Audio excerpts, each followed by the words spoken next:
Assalamualaikum warahmatullahi wabarakatuh. Kembali bersama saya Haryawan Daputra dalam kelas pemodelan perangkat lunak. Pada kesempatan kali ini kita akan membahas tentang interaksi antar objek dalam sistem berorientasi objek.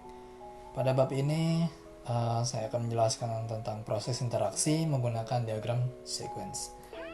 Sequence diagram adalah diagram interaksi yang merinci bagaimana sebuah operasi dilakukan. Sequence diagram atau diagram urutan menggambarkan interaksi antar kelas dalam hal pertukaran pesan dari waktu ke waktu. Sequence diagram adalah salah satu cara terbaik untuk memvisualisasi dan memvalidasi berbagai skenario runtime. Hal ini dikarenakan dapat membantu untuk memprediksi bagaimana suatu sistem akan berperilaku dan untuk menemukan tanggung jawab sebuah kelas yang mungkin diperlukan dalam melakukan proses pemodelan sistem baru.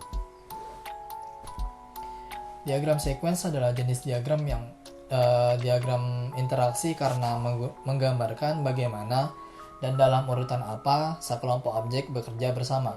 Diagram sequence ini digunakan oleh pengembang perangkat lunak dan profesional bisnis untuk memahami persyaratan sistem baru atau mendokumentasikan proses yang ada. Manfaat dari sequence diagram yaitu yang pertama mewakili detail kasus penggunaan UML, yang kedua memodelkan logika dari fungsi, operasi, atau prosedur yang canggih. Yang ketiga menampilkan bagaimana sebuah objek dan komponen akan saling berinteraksi satu sama lain untuk menyelesaikan suatu proses. Yang keempat, merencanakan dan memahami fungsionalitas terperinci dari skenario yang ada saat ini atau di masa depan. Selanjutnya kita akan memahami simbol-simbol pada sequence diagram. Yang pertama adalah simbol objek yang merupakan instance dari sebuah kelas dan diisikan dengan nama objek. Pada gambar di samping merupakan contoh dari sebuah objek yang kita beri nama objek 1. Selanjutnya ada aktor. Aktor merupakan orang, proses, sistem yang dapat melakukan interaksi dan komunikasi dengan objek. Simbol yang digunakan sama dengan simbol yang ada di use case. Kemudian simbol lifeline atau garis hidup yang mewakili peserta individu dalam interaksi. Selanjutnya ada activation box. Activation box atau kotak aktivasi berbentuk sebuah persegi panjang tipis pada lifeline mewakili periode di mana suatu elemen melakukan operasi. Bagian atas dan bawah dari kotak aktivasi disejajarkan dengan inisiasi dan waktu penyelesaian masing-masing. Aktivasi menyatakan objek dalam keadaan aktif dan dapat melakukan interaksi. Selanjutnya ada call message. Call message atau pesan panggilan merupakan sebuah pesan yang mendefinisikan komunikasi tertentu antara lifelines dari sebuah interaksi. Call message adalah jenis pesan yang mewakili permintaan operasi dari target lifeline. Selanjutnya ada simbol return. Simbol return atau pesan balik adalah sebuah pesan yang mendefinisikan komunikasi tertentu antara lifeline dari sebuah interaksi.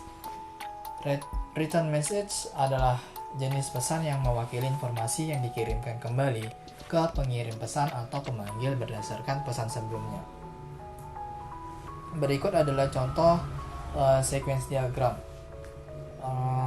Gambar tersebut merupakan contoh interaksi antar objek yang terjadi dalam sebuah sistem pendaftaran siswa baru, yaitu antar objek siswa dengan pendaftaran sebagai aktornya, dan ada beberapa pesan yang disampaikan dalam interaksi tersebut di sistem pendaftaran yang dirancang, mulai dari siswa datang ke bagian pendaftaran sampai interaksi berakhir dikembalikan lagi kepada siswa dengan menerima kwitansi pendaftaran.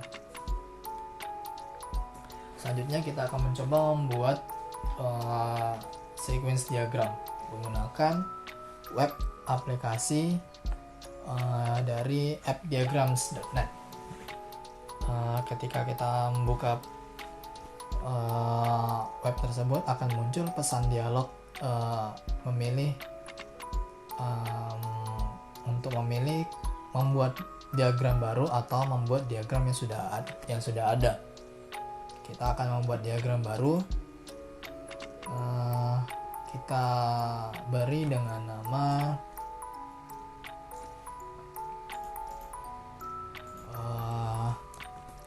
latihan pendaftaran siswa baru. Lalu pilih saja blank diagram, lalu pilih create. Simpan sesuai dengan nama yang sudah dibuat sebelumnya, latihan pendaftaran siswa baru. Klik save.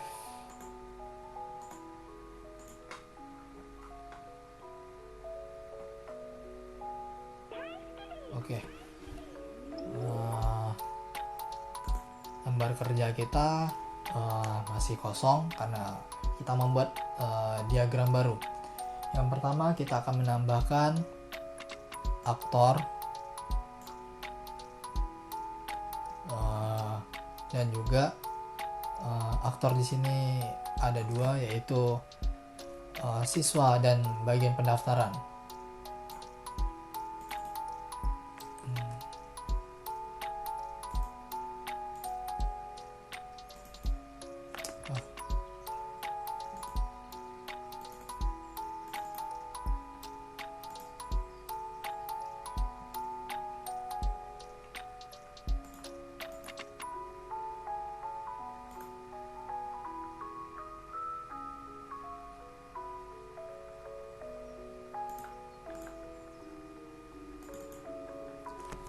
Kita buat aktornya siswa dan satunya lagi kita buat bak pendaftaran. Lalu kita tambahkan, sebelumnya kita pilih bagian UML. Kita tambahkan activation sama halnya dengan bagian pendaftaran. Tinggal di copy paste saja biar mudah. Selanjutnya kita akan menambahkan objek. Kita akan menambahkan objek beserta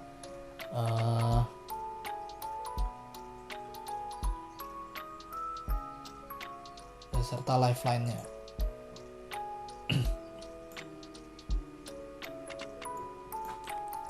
Untuk mempermudah kita tinggal copy paste saja.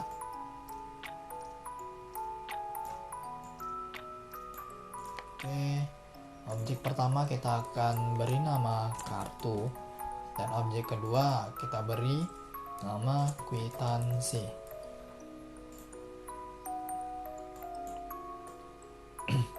Kita sejajarkan.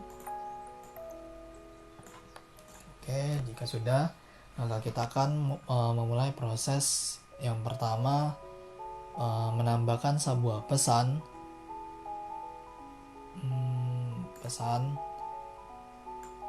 dari siswa ke bagian pendaftaran.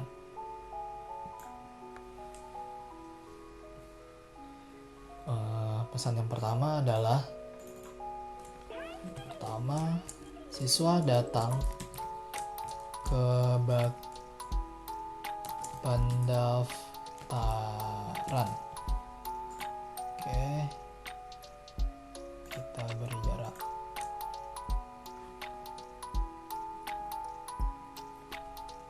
Oke.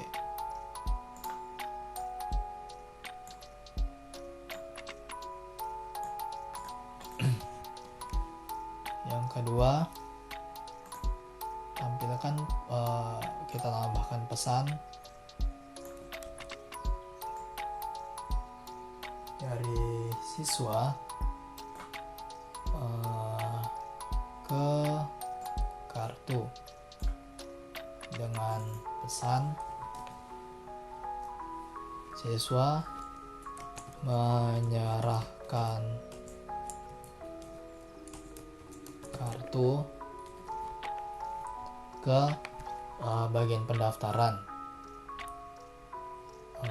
Berarti kan siswa berinteraksi dengan bagian pendaftaran menggunakan objek kartu. Oke.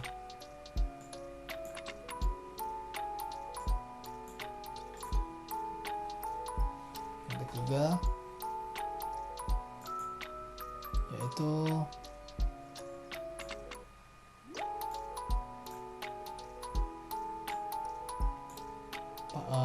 bagian pendaftaran menerima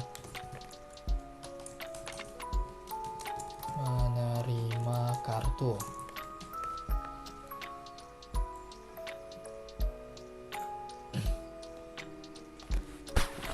Sesuai dengan deskripsi sebelumnya, kita akan tambahkan aktivasi, yaitu aktivasi menyatakan objek dalam keadaan aktif dan dapat melakukan interaksi, di mana objek melakukan interaksi,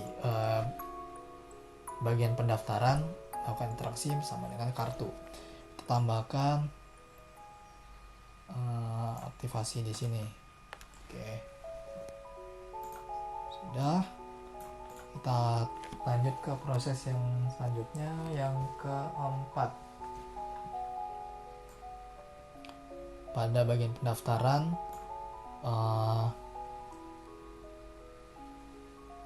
setelah menerima kartu, bagian pendaftaran menerima pembayaran.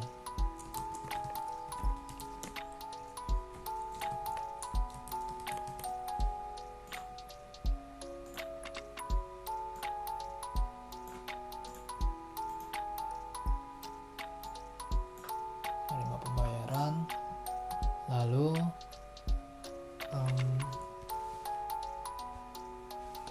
bagian pendaftaran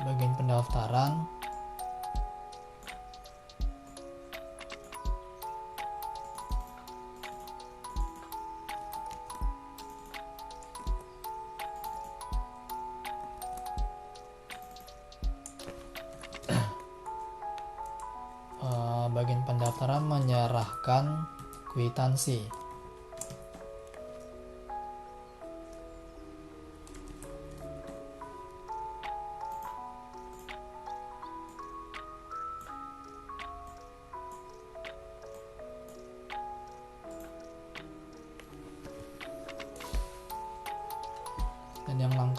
Dan yang terakhir yaitu kita akan menambahkan pesan return message yang ditujukan ke siswa.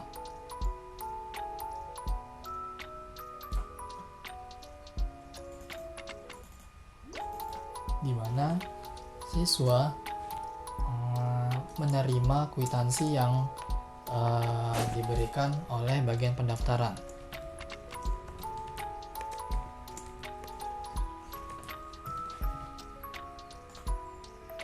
Oke. Dan selesailah satu buah diagram sequence sederhana pada sistem penerimaan siswa baru.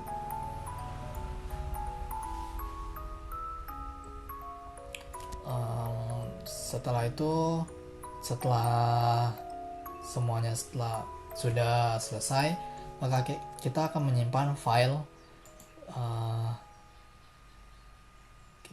Kita akan menyimpan dalam bentuk JPEG atau juga JPG.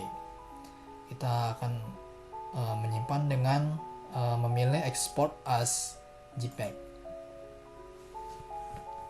Biarkan secara default, lalu klik export. Di sini kita diberikan pilihan penyimpanan, menyimpan ke Google Drive atau ke OneDrive, Dropbox, GitHub, GitLab ataupun device atau perangkat yang sedang kita gunakan saat ini. Maka kita akan pilih device. Dan filenya sudah tersimpan ke dalam perangkat kita. Kita akan lihat. Nah, beginilah hasil dari diagram sequence yang sudah kita buat. Sama persis pada contoh yang sebelumnya.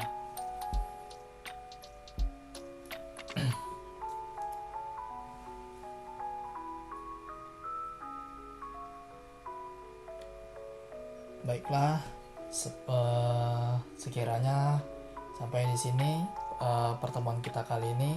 Terima kasih. Assalamualaikum warahmatullahi wabarakatuh.